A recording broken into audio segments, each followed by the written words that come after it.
Bienvenue à vous si vous nous rejoignez dans Paris Direct, c'est l'heure comme chaque soir du Buzz Media. Vous vous souvenez sans doute de Kurt Cobain Unplugged sur MTV. Eh bien c'est un Karim Yaoui Unplugged avec son iPad ce soir avec nous. Bonsoir Karim. En version acoustique. En version acoustique. Et on revient évidemment sur une histoire qui a été le feuilleton du printemps puis de l'été, qui ensuite a été celui de l'automne et qui en passe également d'être celui de l'hiver. En tout cas on peut dire qu'il vous aura fait travailler. C'est Dominique Strauss-Kahn, omniprésent dans les médias à nouveau. Difficile d'y échapper encore. Ce dimanche a été le théâtre de rumeurs, de petites phrases. Et du côté de Slate.fr, on se demande si ce n'est pas enfin la fin du déni pour DSK. Évidemment, on fait référence à cet article du JDD où anonymement des proches de DSK auraient expliqué qu'il était prêt à accepter l'idée qu'il était malade, à moins que ce ne soit un nouvel épisode de l'entreprise de communication sans fin qui a été mise en place après l'épisode du Sofitel. En tout cas, pour Jean Yvenot, qui est journaliste et médecin et qui signe cet article sur Slate, eh bien lui s'oriente plutôt vers une forme de reconnaissance, d'acceptation de la maladie chez DSK. En tout cas pour lui, cette période de déni n'est pas du tout une forme de libération, mais en fait elle va s'accompagner d'une période particulièrement difficile et douloureuse pour la personne concernée. Évidemment, du côté de Slate, sur cet article, on retrouve un lien vers une autre histoire qui avait fait couler beaucoup d'encre, celle de Tiger Woods et de ses frasques extra-conjugales. Tiger Woods, on se souvient, ce n'est pas tout à fait la même histoire. Il n'était pas en course pour être président des États-Unis, mais on en avait beaucoup parlé aussi. On avait évoqué cette maladie lorsque certains prétendent en être atteints. Eh bien, ça provoque automatiquement beaucoup de réactions. Et à l'époque, on se souvient qu'une partie de l'opinion expliquait que c'était une façon de se retrancher derrière quelque chose et que ce n'était qu'un homme pervers qui tentait de sauver la face. En tout cas, on en parle beaucoup sur Slate.fr et les parallèles avec Tiger Woods sont évidemment faciles. C'est difficile dans les deux cas d'échapper à la psychanalyse de comptoir. Hein. Tout le déballage médiatique, en tout cas, n'a jamais vraiment cessé depuis qu'a éclaté cette affaire du Sofitel, Karim. Alors, on l'a bien vu ce week-end, on en a encore beaucoup parlé, et on sent bien que du côté du couple DSK-Sinclair, on en a sacrément ras-le-bol, et aujourd'hui, ils ont lancé une espèce de contre-offensive par rapport à ces dernières déclarations de ce week-end, expliquant qu'évidemment, toutes ces déclarations, comme par hasard, étaient anonymes. Elles concernent leur couple qui battrait de l'aile, elles concernent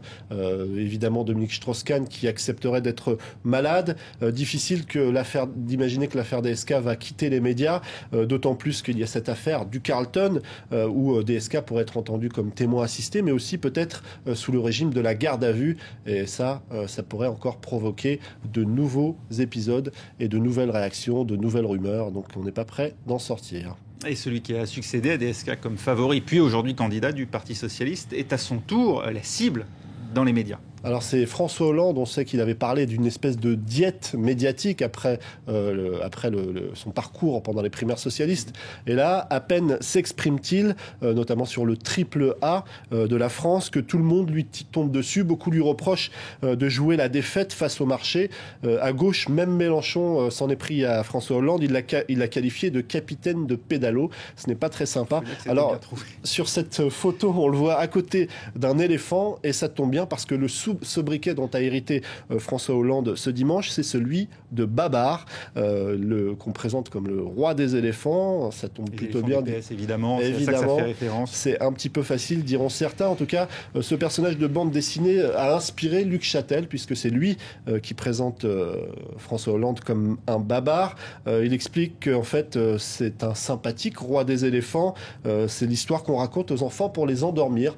Voilà pourquoi j'ai choisi ce sobriquet-là. Alors qu'il voit plutôt le président de la République en Astérix, le fougueux gaulois. Bon, ça vole pas très haut parce qu'on s'attendait peut-être à des références littéraires un petit peu plus sophistiquées, mais en tout cas, ça fait réagir beaucoup sur Internet et notamment sur Twitter, comme ce partisan du Parti Socialiste qui explique que ça s'est un petit peu redressé du côté de l'UMP, puisque au début c'était Rantanplan, après c'était une poule avec un couteau, et maintenant c'est Babar pour Luc Châtel.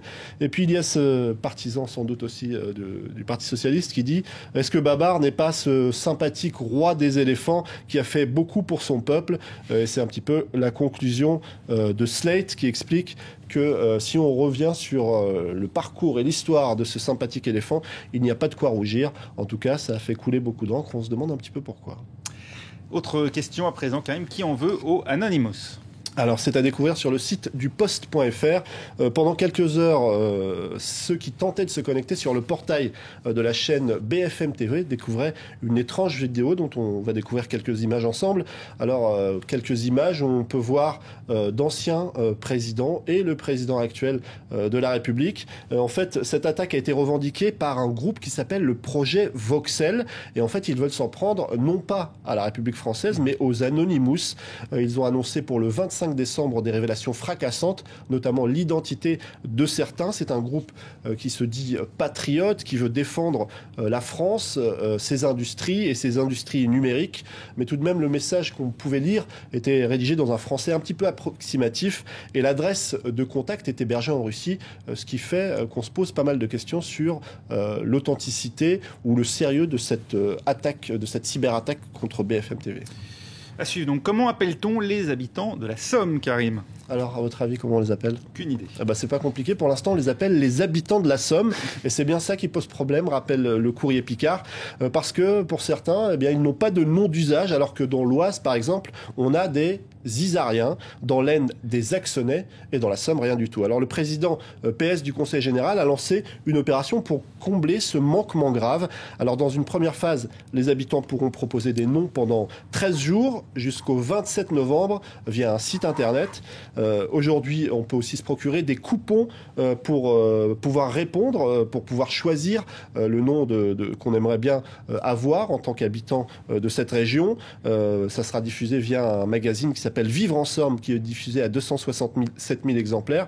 Et les citoyens pourront répondre aussi par courrier. Alors, il y en a déjà qui ont une certaine idée du nom qu'ils aimeraient bien avoir. Écoutez-les, c'était nos confrères de France 2 qui ont recueilli quelques petites idées cet après-midi.